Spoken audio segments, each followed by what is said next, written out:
Het is maandag 6 oktober. Welkom bij weer een nieuwe weekend. En we hebben er een soort zin in. En Joen hebben we aan tafel Albert Koers over zijn wrakseling met het Wienmoenen advies. Rijtse Spanninga die heeft weer heerlijke ballen mijn naam. En dat is maken van Frieske groenstoffen.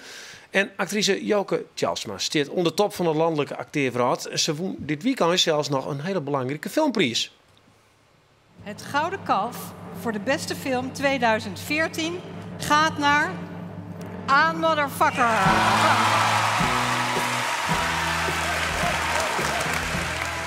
Ja, hebben wij even lang zitten te zien, maar Justine er net bij, hè? Nee. Nee, maar wel woen. Ja, nou ja, voor de film hebben we woeno. En Gijs Naber als beste acteur.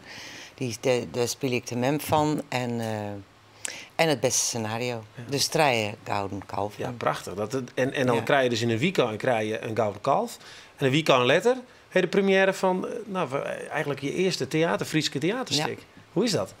Nou, ik vind het zelf zo'n mooi verhaal. En ik leer ook wel dat dat oerkomt bij de meesten. Oké. Want het heet de March My Bridges over Madison County. Ja. Ja, een film heb ik 101 keer gezien, maar die zussen van mij. Dus ik werd er een soort van. Ja. Dat stikt de praten we aan verder over. Ja, dat is goed. Ja, want ze zullen het nou eventjes hebben over een belangrijk nieuws. Want de iene wil ze net, de oren wil ze toch.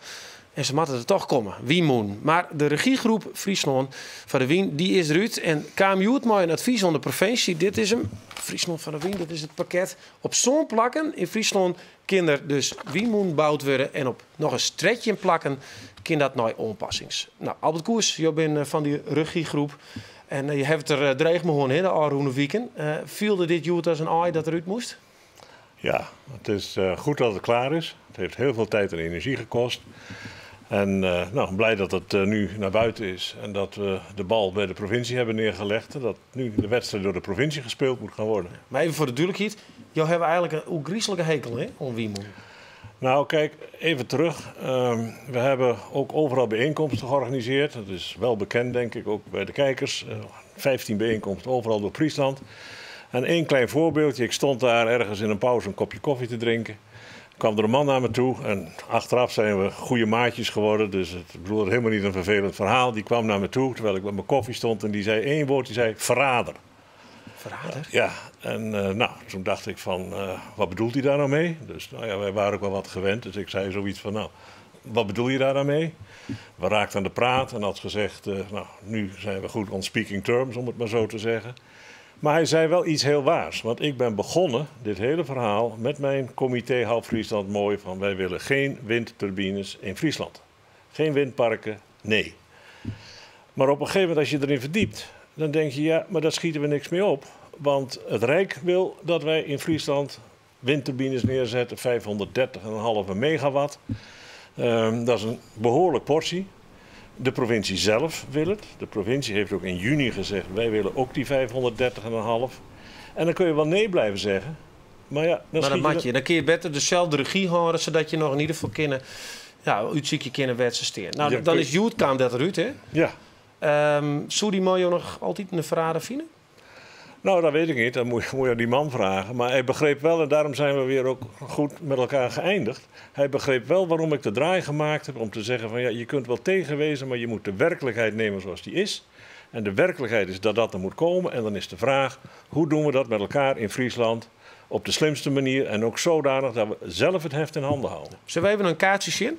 Dat is een kaartje waarop te zien is de A-locaties binnen. Dat zijn plakken die definitief trok in. Dat is de verwachting. Nou, dat kunnen we hier zien. Ja, vooral Boppen in daarbij Haas en het beeld. Nou ja, het Chimerum is dat. Dat binnen rusten plakken. En dan hebben we het even over de verdieling. Hè? Want dat is vond ik wel een opmerkelijke conclusie hier in je stuk. Het moest eerlijk verdeeld worden, maar in heel veel gemeenten hebben eigenlijk net mooi werken. Dus het kon eigenlijk net eerlijk. Ja, kijk, dat is ook misschien een tekortkoming van onze aanpak. We hebben eerst gezegd tegen alle initiatiefnemers, kom erop met je plannen. Dus we hebben zelf geen locaties gezocht. We hebben afgewacht wat er binnenkwam. En achteraf kun je zeggen, dat hadden jullie misschien anders moeten doen, maar zo hebben we het gedaan. Daar is vervolgens door de bevolking op allerlei manieren op gereageerd. Maar we zijn niet zelf op zoek gegaan. Dus als er uit de gemeente geen plannen kwamen, ja, dan... Nee, maar het is nog net eerlijk verdeeld. Toevallig ben ik een beetje in die contraien. Ja. Wij krijgen daar dus een gigantisch windmolenpark. Ze slurpen daar het zout onder onze voeten. Ze slurpen het gas uit onder onze voeten. Er komt een reststoffen-energiecentrale. ja, ik denk net dat die mensen er heel blij binnen. Nee, maar daarom zit ik hier ook met gemengde gevoelens. Want ik zit hier dit verhaal niet te vertellen dat iedereen er blij mee moet wezen. Ik begrijp heel goed dat als mensen dit lezen, dat ze teleurgesteld zijn, boos zijn, misschien wel verdrietig zijn en zeggen van, nou gaat het toch waarachtig in mijn achtertuin nog gebeuren ook. Er zijn ook mensen die lezen dit en die zeggen van, nou, prima, ik ben er vanaf, bij mij gebeurt het niet. Dus ik begrijp zo'n reactie heel goed. Dus dit is ook niet een verhaal waarvan wij zeggen als regiegroep, halleluja, wat zijn we er blij mee. Dit is een eerlijk verhaal en u heeft helemaal gelijk. Dat heb ik vanochtend ook gezegd, ook in mijn toespraakje naar de gedeputeerden. Wat er niet eerlijk aan is, vinden we zelf ook, maar hebben we niet kunnen veranderen, dat is dat een aantal gemeenten gewoon niet meedoen. Die hebben zichzelf buiten het spel gezet. En die zeggen dus eigenlijk, nou ja, niet bij ons in de achtertuin. En dan moeten wij dan steeds maar in het noorden werken, een soort winstverbod. Rijdt ze dat was het zo? Ja, we leven in een democratisch land, zoek ze. En het wordt gewoon opleiden.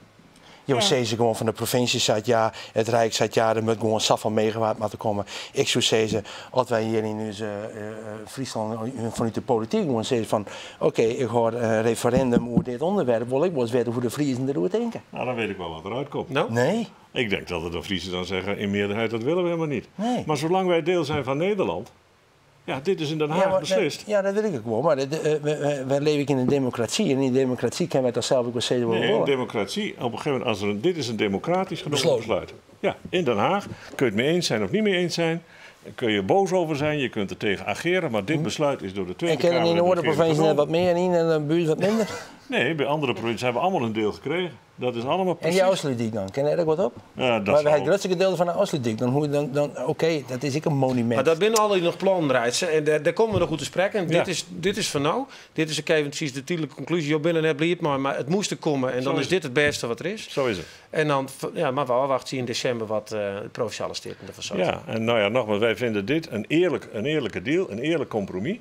Tussen natuur en milieu hebben we naar gekeken. We hebben naar de belangen van de bevolking en omwonenden gekeken. We hebben ook gekeken naar de Friese windondernemers die ook een kans moeten hebben.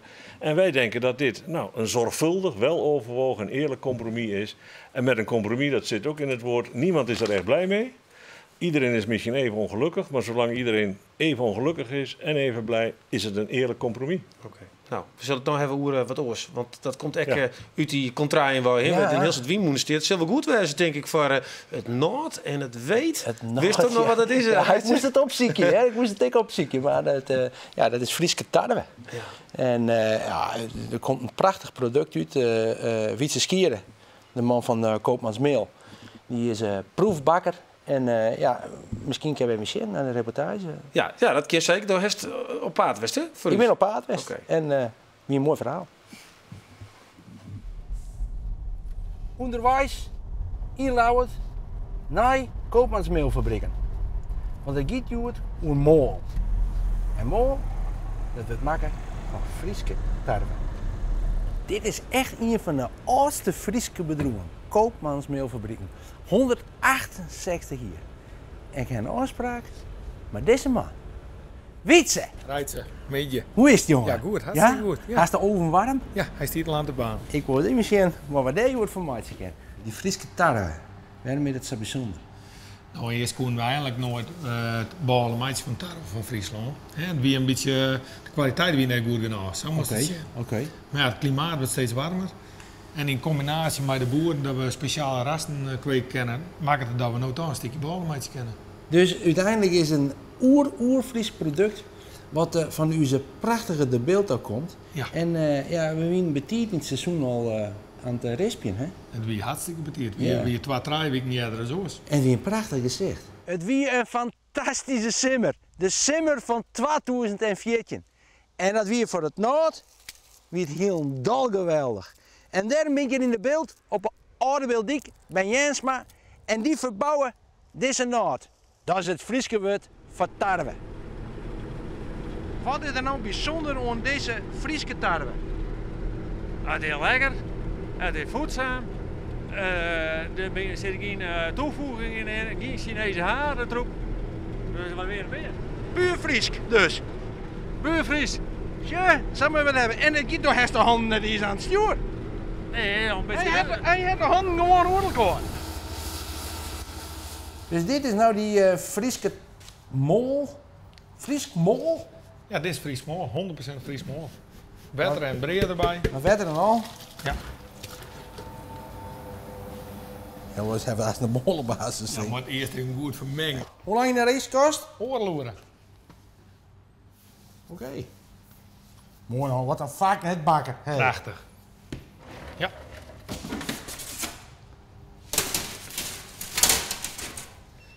Fantastisch. Laat ze dit maar eens even proeven. Dit ook zeker. Ja? Bedankt voor alles. Niks te danken. Tot nog een keer. Tot ziens, hè? Hoi. Hoi. Ja, zeg je het dan? Eruit neemt dan altijd wat lekkers Mooi mooi. roeken. Lekker. Ja, ik heb hier mijn eigen bal, dus mocht ik maar een huis nemen, hè? Je mag het toch mooi nemen.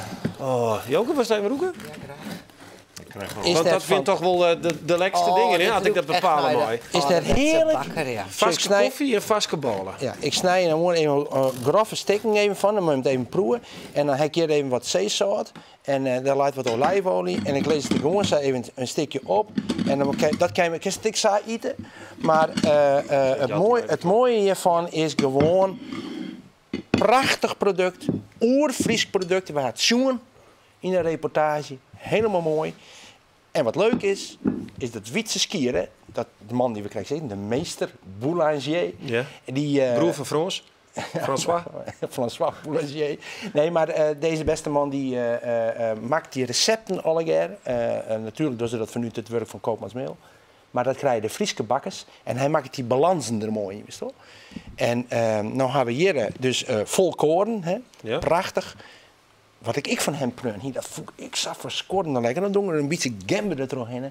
Nou, genoeg Maar kan ik dit bij variaties. mijn eigen bakker krijgen dan? Nou, het is de bedoeling dat die receptuur terug al die bakkers oppakt wordt. En wat nog weer zo mooi is, dat komt dus gewoon daar van dat prachtige landschap daar bij de beeld. Hier in Friesland. beeld? Het beeld. Sorry, zei ik de beeld? Ja, het beeld, ja. Oké. Ja. En want daar kunnen ze nou dus zo'n kwart of zo'n dit hier is de eerste keer ze het slag, hè? Om de echte Frieske tarwe Ja, het te verbouwen. wie te koud. Het wordt steeds warmer. Wat ze ik dien is natuurlijk kruske en dan nog een sterke ras, maar een betere ras. En ik ben daar, maar die mensen om praten met Jens, maar ik maar praten. En die zei, wij binnen dit jaar hebben wij gewoon betere tarwe als Frankrijk. Ja, hè? Ja, dus absoluut. Dus die opwarming van die hier is eigenlijk nog zo gek nog net. Nee, in dit geval net. Nee, in dit nee. geval net. Maar het is net heel erg op Ja, een ik joker. doe er aan nog wat zout erbij. Ja. Nou, iets hier maar even verder. En dan kan Rijtsaan nog even, of kan ik nog even vertellen hoe het nou krijgt al je gift. Dat kan wel even zo. Want dan zien wij eventjes naar een filmpje. Want wij hebben een riegen deze week en dat gaat hoe personeel van de Vleembasis Ljouwert. Die hebben het ook griezelig druk, want de pad van dat personeel is op missie gestuurd naar het Midden-Oosten. En Oren die zitten in Amerika om getraind te worden voor het onderhoud van de F-35. Dat is de opvolger van de F-section. En deze week zorgen wij hoe het ze haar leven daar in Florida belibje en hoe het eruit ziet.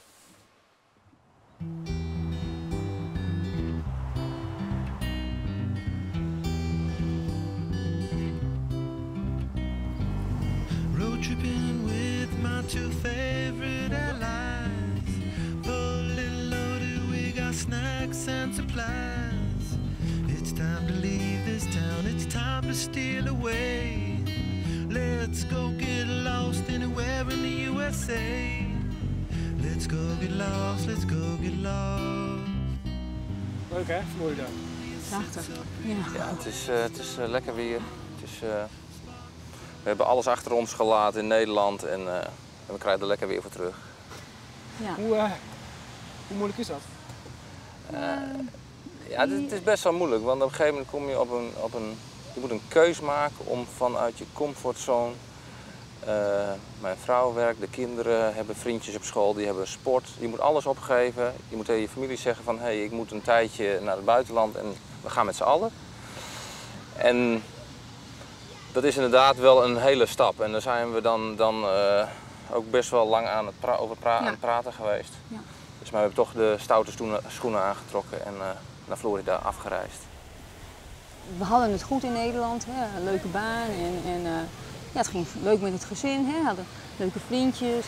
En voor hun, de keus voor hun vonden wij eigenlijk het moeilijkste. Nog niet zozeer hè, voor onszelf om het op te geven, maar gewoon hè, waar breng je je kinderen heen en vinden zij het wel zo leuk? En ook absoluut geen spijt van hè, want je krijgt wel ontzettend veel tijd ook met je gezin ervoor terug. En dat is wel, wel heel mooi.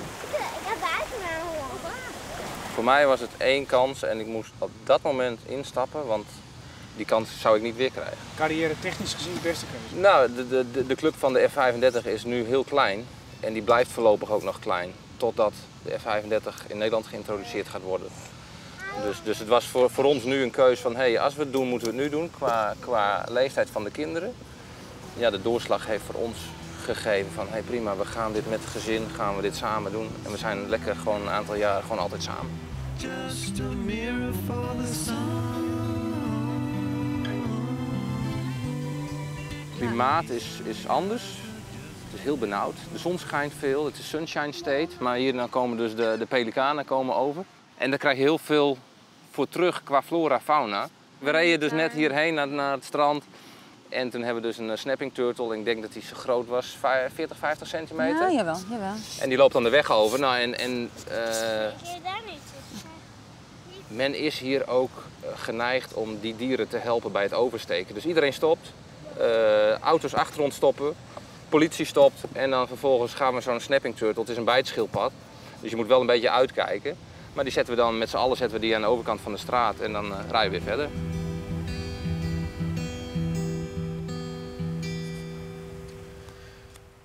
Ja, wat zou dat lekker wezen daar in Florida op dit stuit. Maar ballen dit is echt lekker, hè, die ballen. Dat moest er wat zeggen? Ja, herkenbaar aan dit logootje. Er staat op ballen met pompenbletje op de O. Hè, dat is het dakje eigenlijk. Als dit bij de bakkers is het echt En in kwart een oerel te vinden. binnenkort oeral. Oké. De setpiece voor die. Joke? Heerlijke Ja, heerlijk, hè? Dus Ja, het een is hele een lekkere telefoon bal. leeg. Nou, we zullen even hebben over een spannend, ja, eigenlijk debuut op het Frieske Theater. Ja, dan komt hij wel in de... Dat helemaal, ik kan mijn souvenir ik wil je spelen hoor. Nou, dat is een scorflien. Ja, nee, dit is wel wat hoors. Ik denk dat heel veel mensen bij de namen Joke Tjals met net voor het dadelijk je gezicht hebben. Maar het zie je zorgen, dan weet ze voor het dadelijk wel dat je vaak op televisie bent. Dus we hebben even een berichtje gezet van de mooiste fragmenten uit je carrière. Oh, geweldig. Deze. Wat is daarmee? Die is dood. Oh, wat erg.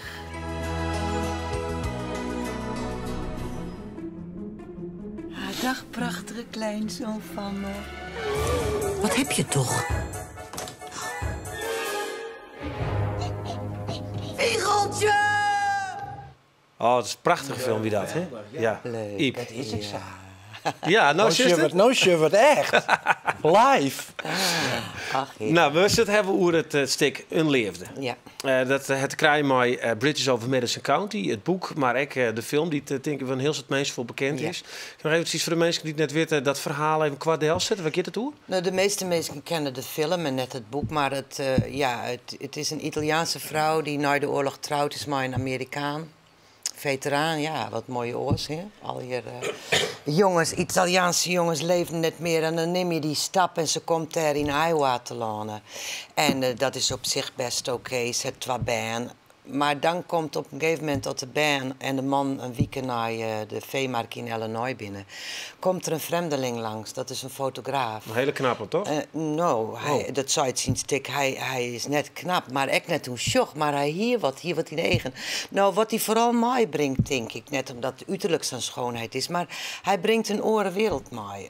Filosofisch meer. Hij is hoffelijk. Hij hoort doorn van hij zei dat haar eten lekker smaakt. En dat doet hij net om te slijmen. Maar gewoon, er komt een wereld bij haar binnen die ze eigenlijk wel van vroeger net koer misschien, maar wel hoe dromen koer. Maar ja, dan ga je de realiteit in en denk je, dit is het leven, je mag het maar dwan. Maar die man die maakt het wat bij haar wekker. En die vreeg het haar ik, na die weken waar ze een grote romance hebben, om mij haar mee te gaan. Maar dat doet ze net. Ze kiest toch voor de verantwoordelijkheid die ze veelt voor haar gezin en haar baan. Ja. Maar ze zei ik, en dat vind ik een hele mooie zin in het stuk. Ik weet net of ik er wist van Westwie, had ik wel bij mijn man en mijn baan bleunt weer. Als ik dit net mij maak hier in mijn leven. Want terwijl dit mij te maatje in je leven, kijk ik weer verder. Want ze voelde altijd wel dat er iets wat dicht zit in die boerengemeenschap. Hè? Iedereen is wel vriendelijk en aardig en zo, maar dan zit ik wat dicht. Ja. Maar toch gaat ze net mooi? Nee, toch gaat ze net mooi. Omdat er toch, door die man is er rond in haar brutsen sis maar. Hè? Ze toch gewoon, het is net gek om bepaalde dingen te filmen. En dat maakt het haar sterker nog om dan te blijven. Wie speelt die man? Nou, die woer ik net op het toneel. Ha. Nou, nee, want nee, zullen want we weet je even wat zien naar het de is? trailer? Want het is een hele mooie trailer, maar praten we dan even over die man. Ja, Want het is nou, inderdaad wel nieuwsgierig. Ja, dat vind ik wel grappig. Het kind de oortinkers van meesken onheid en men bedjerren. Als Robert Kincaid er net wist wie ze er net wist van of ze het al die jaren op een pleats vol uithouden hier. Robert Kincaid kwam bij mij op 16 augustus op een Monday. Het wie op een namiddag en het wie smoorhiet. Theater speelt een leefde. Sjog op theater.nl. Ja, dus de band die vinden uiteindelijk dagboeken van de verstoorde mem. En daarin lezen ze dat ze een romance gewoon heeft. Nou, dat is dus het verhaal. Maar eigenlijk het woordskip, toch net wat ik die in heb, maar zie je eigenlijk de levende oeralling, toch? Dat is een beetje het idee. Ja. Nou even naar die man. Want Clint Eastwood woont een heel soort verhaal die denk wel op televisie zien. Maar jou woont er geen man bij hebben. Waarom Nou, niet? je in een film kan je dat al je dwan. Dan kan je die uitgestrekte landschappen zitten. Je kent zien hoe spannend het is dat ze uiteindelijk maar elkaar in het bed belanden. Hoe mooi dat nou dwan op het toneel. Wat de de meesten in de zeel hebben niks mee te krijgen. Nou ja, ik liep me wel spannend, ja. Nee, dat is Maar nee, maar in misschien... een film is dat heel mooi. Maar je merkt, en dat merkten we Sneu en ik toen we het spelen, waar de meesten nou behoefte aan hebben. Film en televisie kan ze thuis zien of in de bioscoop, maar theater ga je naar en dan wil je gezamenlijk een belevenis hebben. En je merkt nou, wij vertellen een verhaal en we delen het heel erg mooi aan het publiek. Dus je voelt je heel erg boem met elkaar en dat werkt het in theater. Ja. Maar dat wij een liefdescène dwang in en dan denk ik, ja, die staan wat op een romke te fliepje en ook hoor, maar in mijn bed eigenlijk niks mee te krijgen. Maar wat is dat? Die klik is tussen het publiek en Jim dan als acteur. Is dat een universeel stukje liefde? Wat elke niet wel eens mooi maken heeft van zou ik die stap zetten naar een oor of toch? Ja, misschien wel, want naar ouderen van tongens die, ja, ik van verschillende mensen toch dat ze zacht werden van de voorstelling. Dus iepen en ja, alsof je zelf een stukje van die romance maatje. En het trekt een heel soort dingen in ieder zijn eigen leven. Dat Kan je het zelf mooi maken dat je zo op het punt staat van ik zeg een oor en... Nee, het gaat net zo oor. Het gaat net zo oor vreemd gaan of een oor fine. Het gaat meer oor wat langst me is in een meisje zien leven. En wat het is dat je neffens de patroon van je eigen mierskip leven. Ja, want we moeten compromissen sluiten. Dat is het leven nog een keer. Maar dit stuk wil eigenlijk ik het meest vertellen over erken je eigen langst me. Je hoeft net alles uit te leven. Je hoeft net in elk langst me wat ik voor elkaar heb. Nee. Dat hoeft net. Maar als je het maar bij jezelf erkennen. En je eigen seksualiteit, we verstoppen toch altijd nog een hoop dingen. En op zich is dat heel dan net slim. Maar ja, het is mooi om ernaar te zien en dat is wat we delen met het publiek. En er is nergens een dwang of een moraal die zegt hoe het jaat of zo. Nee, alles wat ieder voor zichzelf vielt, mooier wijzen. En dat kan bij iedereen verschillend zijn. En dan, dat zal ik afsluiten, want je hebt het sneun, de première. Maar ik wil nog iets zeggen, Oordie, wat zo belangrijk in deze voorstelling is. Ja? Dat die man het mij doet, maar mijn zoon en dochter door mij. Dus de spanning is volle interessanter. Wat de seks van een mem doet. Zien hoe die band, maar die band doet. Snap? Dat is nooit zo mooi om dit Ik wou nog stuk. graag weten, van wie zijn die kinderen dan? Die zijn van mij. Van mijn echtgenoot waar ik blijf. Niet van die waren er al. Mijn man was met de kinderen naar de veemarkt. Ik was alleen thuis. Je moet dat bloot nog genoeg om naar te zien. Want dat zoek je toch gewoon hier. Ik heb die film 101 keer zien met mijn zussen die het helemaal verslaafd van wien. Je kent het nog zien. De première dus sneun en daarna is het echt te zien in al je dwarpshuizen. In Lietse dwarpen, Krutteren dwarpen.